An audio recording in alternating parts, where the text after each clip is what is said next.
Mapagpalang araw mga ka-nurse, so nandito tayo para magbahagi. Ang pag-uusapan natin ngayon, paksang pangkalusugan, ay tungkol sa tonsillitis. Yung common na sinasabi ng mga tao, no, ay may tonsils ako, ay siguro may tonsils ka. Actually, lahat po tayo ay may tonsils. Ito po ay bahagi ng ating katawan. Ito sa may lalamunan, no, sa malapit sa may dila, back of the tongue. So, tayo po talaga ay merong mga tonsils. Ang pamamaga ng tonsils, siguro ang nire-refer ninyo, ito ay tinatawag nating tonsillitis. So, para sa kaalaman ninyo, ganito po yung yan po, nasa likod po ng dila, sa back of your tongue, tapos magkabilang gilid po yan sa inyong lalamunan. Yan po yung parang nakaharang sa inyong lalamunan. Yan po ang tinatawag nating tonsils. Magkabila po yan. So, bilateral. So, ano ba ang purpose ng tonsils na yan? Ang tonsils po, yan po ang humaharang. Okay? Tumutulong po yan para hindi po agad makapasok ang mga microorganism na posibleng pumasok sa ating lalamunin papunta po sa ating respiratory system. So, nagsisilbi po silang pangharang. Kaya lamang po, merong mga pagkakataon na mismo pong yung tonsils natin, sila po ang nagkakaroon ng infection. Karaniwan po itong nangyayari sa mga bata, pero nangyayari din po ito sa mga matatanda. So, paano natin susuriin? Actually, sa pag-check pa lang po ng lalamunan, so syempre nga yung bata, no? Tapos titingnan ng lalamunan. Pwede po tayong gumamit dito ng tongue depressor. So, pwede niyo pong suriin ang inyong mga anak, pwede din niyo pong suriin ang inyong sarili kung namamaga po ba yung tonsils niyo. At usually, ganito po ang nangyayari. Yan, ganyan po yung normal tonsils compare sa namamagang tonsils. So, 3 simple steps. So, tapos ilagay yung tongue depressor dun sa dila, itulak ito pababa. Tapos, sabihan nyo dun yung sa tao, say, ah. So, lalo siyang magwa-widen at makikita mo dun kung ano yung itsura ng kanyang lalamunan. Kung ito ba ay namamaga, namumula ba siya, or merong parang puting-puti. So, yun po yung kaparaanan na po pwede natin gawin. Pero kapag ka sa mga doctors po, meron po silang ginagawa na procedure, yung nagko-culture swab, kumukuha po ng,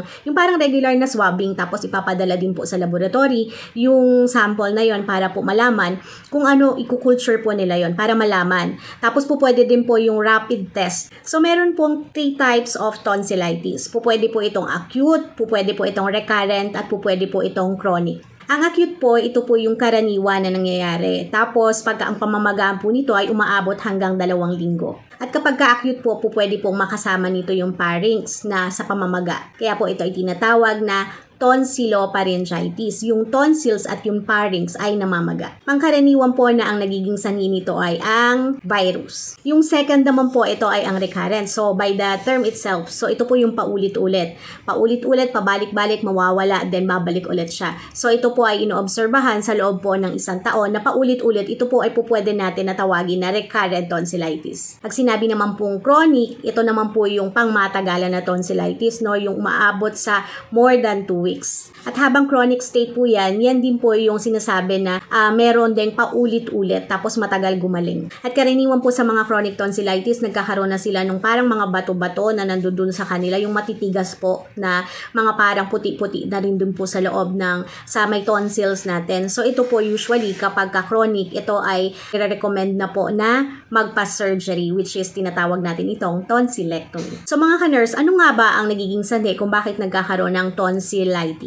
Actually, ang tonsillitis ay pwedeng ang maging sanhi ay viral or bacterial. Yung bacterial cause, ito ay sanhi ng bacteria na streptococci. Bacterial cause naman, ito ay usually dahil sa trangkaso, dahil merong flu, sipon, or merong trangkaso yung bata or yung matanda, kaya nagkakaroon siya ng tonsillitis, no, dahil sa viral infection. At tandaan, ang viral infection na cause ng tonsillitis, ito ay karaniwan na hindi kailangan ng paggagamot. Ito ay kusang gumagaling at ito ay banhayan. So, isa-isahin po natin kung ano ang mga common or mga symptoms na mararamdaman ng pasyente or ng bata na merong tonsillitis. So, syempre, unang-una, namamaga ang kanyang tonsils. Pag tinignan ninyo, hindi siya yung minsan nga parang halos yung daanan, yung nasa gitna, halos natakpan na. So, parang na-cover na niya. So, ganun ang katindi minsan pagka namamaga ang tonsils. So, syempre, may sore throat. Pwede din siyang magkaroon ng loss of appetite, walang ganang kumain. Posible na dahil merong infection doon, so hindi maganda yung hininga. Okay, may bad breath din siya. Saka may excessive saliva, yung mapaglaway siya. Pwede din siyang nagsusuka. Sabi nga din natin kanina, pwede rin siyang may laryngitis. Kaya, pwede din namamaga pati yung kanyang larynx. Masakit ang ulo at saka pwede ding may nasal congestion. At dahil dito po pwede talaga silang magkaroon ng lagnat. Minsan masyado pa talagang mataas na lagnat. At meron sila minsan na chills pero minsan naman pwedeng wala. Tapos pag tiningnan ninyo yung kanyang tonsils, makikita ninyo doon na parang may mga patches na makaputi-puti minsan aside sa namamaga yung tonsils. At syempre, dahil dito, masakit siyang lumulon. So, sa mga batang-bata pa talaga, no, nahihirapan sila, hindi sila kumakain or ayaw nilang kumain dahil nga masakit yung paglulon. Or minsan, yung iba na nagdedede pa, ayaw nilang magdede. Aside pa sa pwedeng irritable yung bata, madalas umiyak, or in pain, or pagod, or parang nahihirapan talaga siya. So, paano gagamutin ang bata or ang mga tao na mayroong tonsillitis? Actually, kapag ito ay viral ko, sabi nga, di ba, minsan nawawala or usually nawawala na lang siya kahit wala tayong iniinom na gamot. So, syempre, palakasin natin ang resistensya na lang nila. So, kailangan natin silang bigyan ng mga vitamins, tapos painumin ng mga nutritious na drinks, tapos yung mga foods nila, tapos pagpahingayin natin sila. Yan, enough na yung mga home remedies na po pwedeng gawin sa mga may tonsillitis kasi nawawala siya kapag viral cause, usually hanggang 7 to 10 days or minsan as early as that na gumagaling na agad sila. Pero po pwede din silang bigyan ng over-the-counter medication, yung mga pain reliever like paracetamol, yan po pwede ibuprofen kasi nga in pain sila, diba? So po pwede natin painumin nun. Kasi guys, wala naman tayong antiviral medication para sa tonsils. Meron din mga binibili ng mga lozenges, po pwede din yun. Meron din mga pang-spray. Meron din ginagamit as pang-mouth gurgle, okay? So po pwede yan, yung mga over-the-counter, parang ma-relieve yung mga discomfort na nararanasan. Next is yung antibiotic. So, kung ang bacterial ang cause, ito, binibigyan sila ng antibiotics. So, depende sa doktor, sa history nung pasyente nila, kung ano ang appropriate na antibiotic na po pwedeng ibigay doon sa pasyente. So, ang karaniwan, binibigay ito ng 7 days. Tapos, kung mas malala pa po, pwedeng i-extend yan hanggang 10 days. Yung antibiotics po ay kailangan complete, tamang oras at sa tamang haba ng pag-treatment, kailangan pong kumpleto yan. Huwag nyo pong ihihinto kapag nare-relieve na kayo sa inyong mga nararamdaman. So, syempre, as per doctor's prescribe pa rin, no? So, yung iba, minsan kapag nagpa-check up sila,